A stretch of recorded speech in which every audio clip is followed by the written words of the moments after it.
Hand loaders, bullet casters, and all around shooters, welcome to my bench. If you haven't been here before, this is where all the fun happens, folks.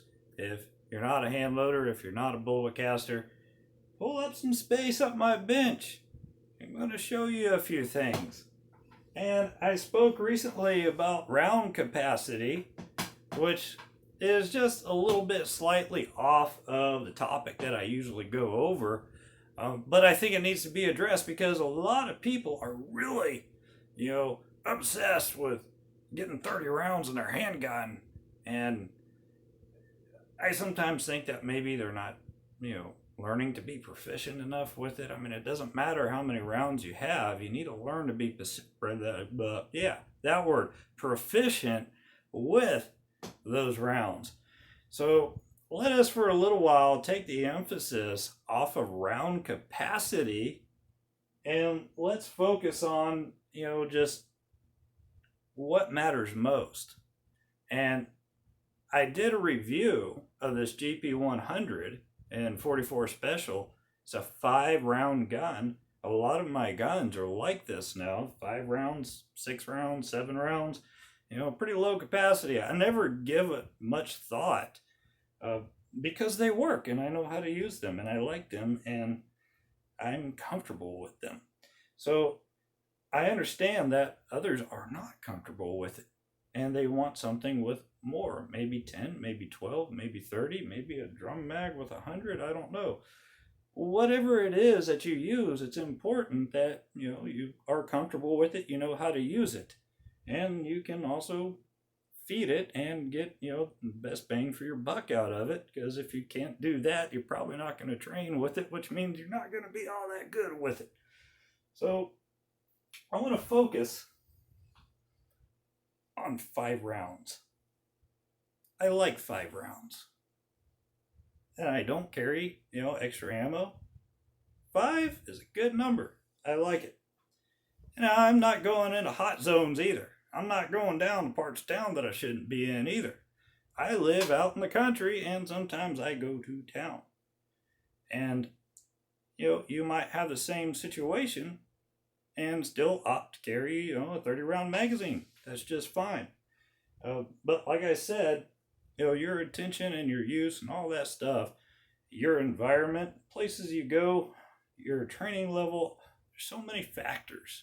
So try not to just grab something because of the cool factor, because cool factor doesn't help you become proficient. So 5 rounds reminds me of something really cool. It reminds me of 5 smooth stones. Some of you know where I'm going already, but some of you don't. And so for those of you who know where I'm going, stay with me because, I got things I want to share with you that are important. And for those of you who aren't sure where I'm going with 5 stones, stay with me because for you, I'm also trying to share something important. So the concept of 5 stones goes back to a battle that was fought many moons ago. This is not American history, folks. This is well before American history. And my stool is making squeaky noises. I'm gonna change it because it's distracting. All right. Okay, got a different stool. Now I can settle in. That's better. So there was an army that we referred to as the Philistines. I don't think they're around anymore. I'm not sure what happened to their culture. I think they kind of got swallowed up. This is kind of in that Middle Eastern portion of the world, well before a lot of how we know of it actually exists now. Now, Israel is still around. At this time, Israel, was a very powerful nation and they had a very powerful army. Now, their sole purpose was to be God's chosen people and to bring the light of God to earth and all the surrounding nations. That was their purpose. Folks, we're all human. They made a bunch of mistakes. We do too.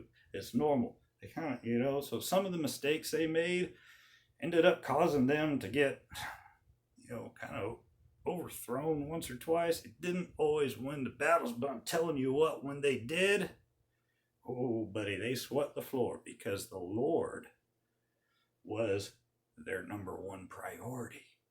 The Lord was their purpose.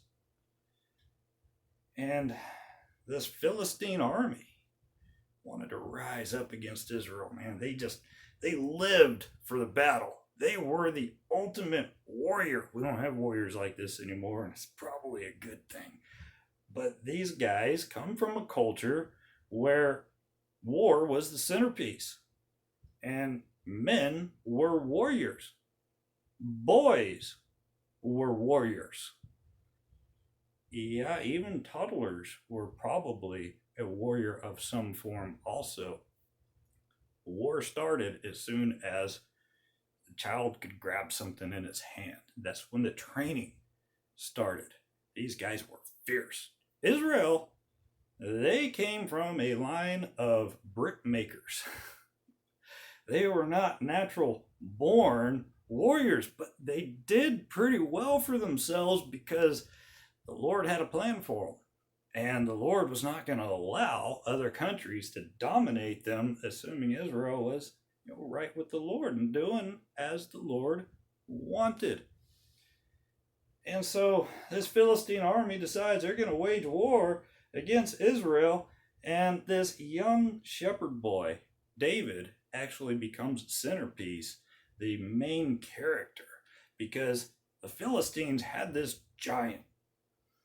He was about 9 foot tall. Okay, that's a pretty big guy for these days. I'm sure it was an even bigger guy for those days. And he would come out and taunt the army of Israel every day. It was like 2 times a day. He'd say, "Hey, Israel, you're a bunch of wusses," or something to that extent. He would say, "You send someone to fight me, your best warrior. If he kills me, you win. We become your slaves. If I kill him, we win.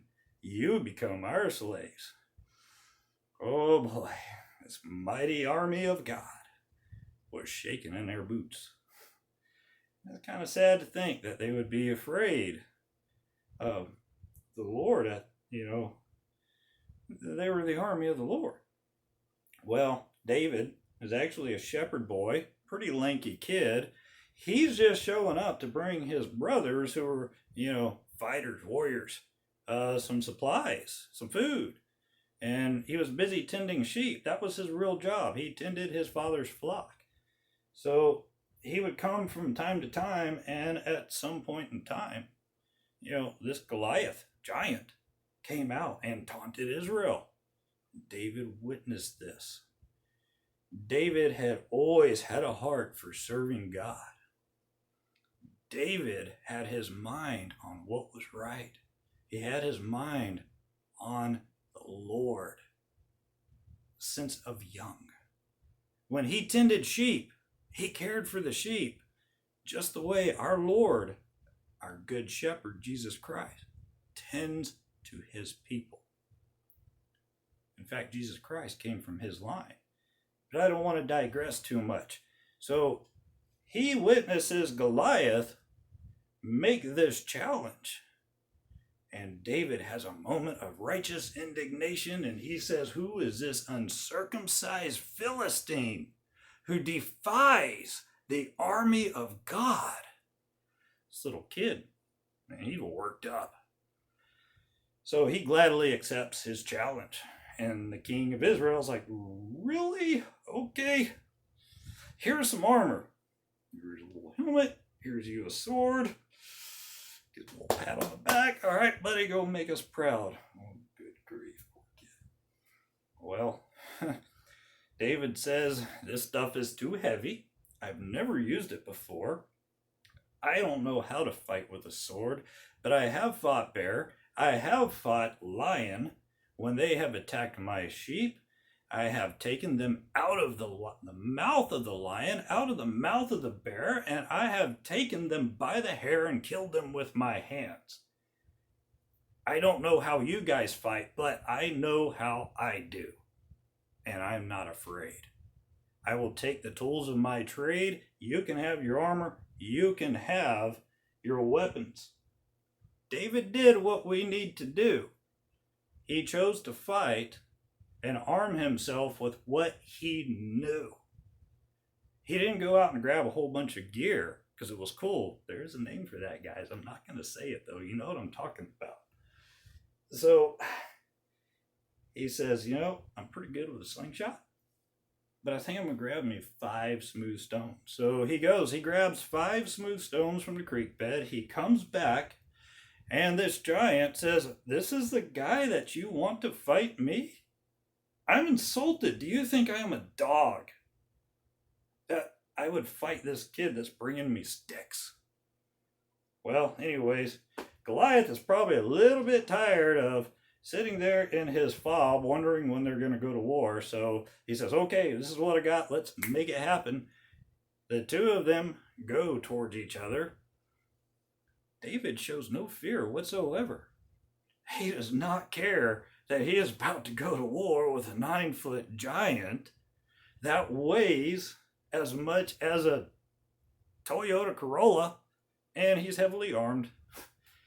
So David, in his process of charging this giant, grabs himself a little stone out of his pouch, flings it.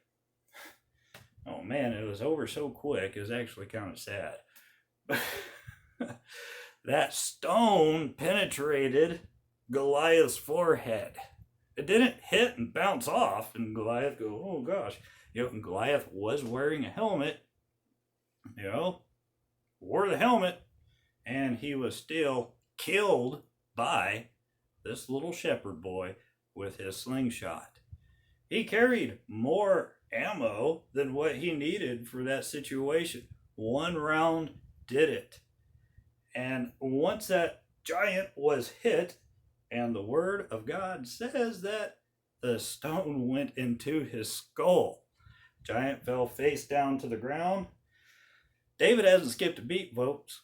I don't think he stopped. I don't think he even skipped in his step. He continued one solid motion. I might have added that because that's how it seems to me, but it's probably accurate. And gets down there, grabs the giant's heavy sword that probably weighed as much as a Harley Davidson, and sliced that giant's head off. David picks up the head. "Oh, King Saul, is this the giant you guys were afraid of? Because I took care of him." Is a shepherd boy now. His brothers were valiant warriors. David was a shepherd boy now. And he was an amazing person. Not because of his incredible skill with a slingshot, but because he put his faith in God. His armament meant nothing to him if he wasn't out to do the Lord's business. So David succeeded. There's no other way it could have happened. Once the giant fell, Israel, the army of Israel, was suddenly, woohoo, we're victorious! And they charged the fleeing army. Now, the Philistines should have made right on what they said. They should have said, "Okay, we lost fair and square. We're your slaves now," because that was the deal. But they did not do it. I can't blame them. I really can't blame them. So the point of the story here is David used what he knew. And David understood that when he fought, he was fighting on behalf of the Lord. And there was no question about the situation. David did not get himself into questionable situations. But if one showed up, if he saw the Lord's army, the Lord's people being defied, if he saw the Lord being defied by the behavior of another nation, he had anger for the Lord. It wasn't about himself. It was never about himself. It was always about his Father. So David did what David should have done. Okay, so I just told the story. Now your question is, all right, Leadsmith, if he was, so faithful of God, why in the world did he grab 5 stones? He knew he only needed one. What gives? Did he doubt? So Goliath had 4 brothers. Brothers, sisters, hand loaders, bullet casters, thank you for listening to what I have to say, because I believe we all need to take the time, whether it has to do with firearms, whether it has to do with work, whether it has to do with voting, whatever the occasion may be, put the Lord first. Because the Lord can make a man with a slingshot and one rock as lethal as the greatest of armies to ever fight in battle. Brothers, sisters, thank you for listening.